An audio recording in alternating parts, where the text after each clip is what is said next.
11.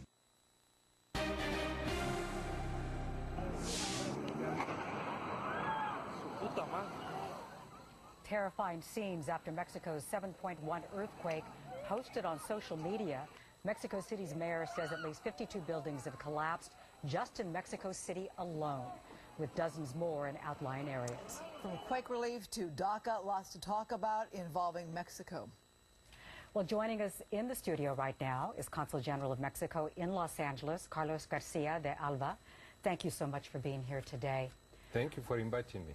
Our hearts are with the people of Mexico, struck not by one, but two quakes in a short amount of time. And two hurricanes. Yes. So my question to you, sir, is what is the thing that is most urgently needed, and how widespread would you consider the damage to be?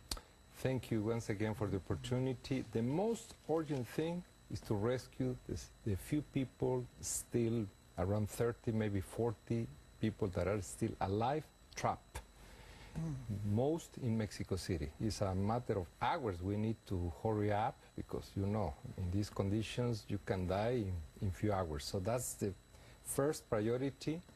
Then to take care of the injured people.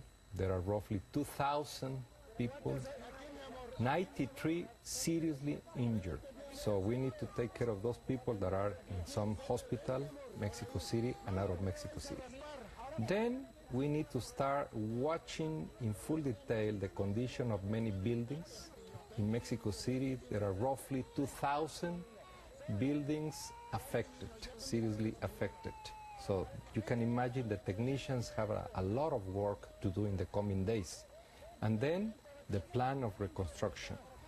And you said very well, Laura, it was not just the 3 days ago earthquake. It was a stronger one, 37 times stronger than the one of 3 days ago, the one of 2 weeks ago, that hit seriously southwest Mexico, basically the state of Chiapas, that is bordered with Guatemala, and Oaxaca. Between the two earthquakes, there are at least 6, 7 Mexican states, southwest Mexico, seriously hit.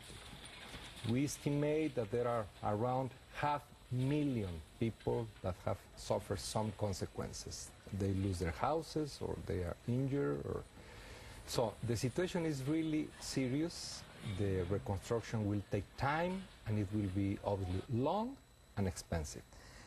Your office here in Los Angeles, this has got to weigh heavy on your heart as you see what's happening, but you can actually, though, do some work here because you're removed from it and can get some game plan going for the future, all these things you laid out. What is your office doing here in Los Angeles? Well, thank you also for the question, because it gives me the opportunity to say that we are calling not just the Mexican community, that you know is a big community, the largest Mexican community out of Mexico, but my call is to all the Angelinos and beyond Los Angeles to help, because there are many, many, many people really seriously in need.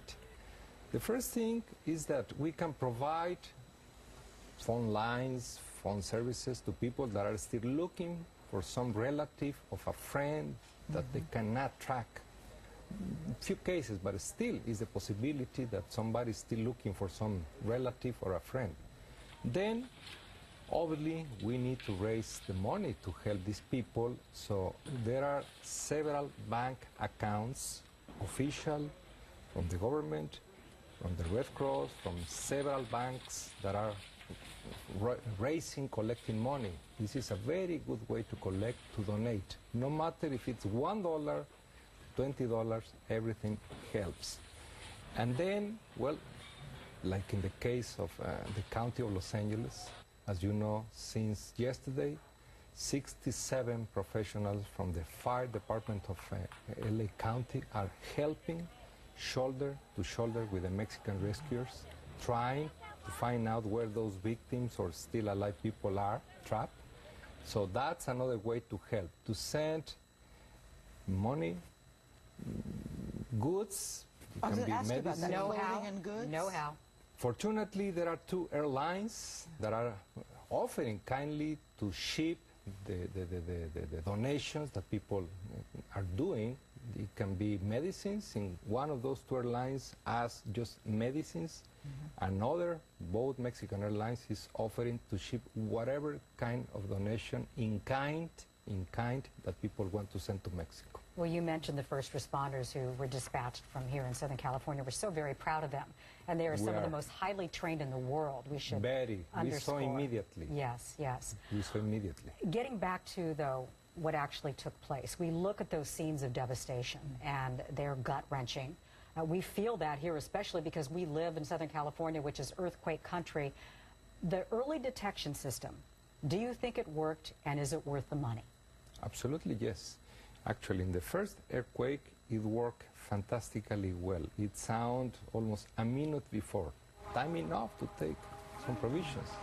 In the second case, it has to be said, the epicenter was just 120 kilometers away from Mexico City. That is something like 65 miles, so close. That's why the alarm sounded just half a second before. But it worked. The thing is that the epicenter was so close to Mexico City, but it's absolutely a good investment. Prevention is the best thing we can do. From the 1985 quake, what did Mexico do? What did Mexico learn from that? How are things different where you saw, yes, things that we've worked on made a difference in this quake? The alarm system, for instance, was something that we learned. It took 6 years to fully prepare the alert system, but finally in 91 it was delivered and it works.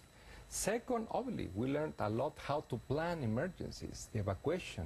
In Mexico, very often, all the public offices, schools, hospitals, etc., from time to time, make exercises.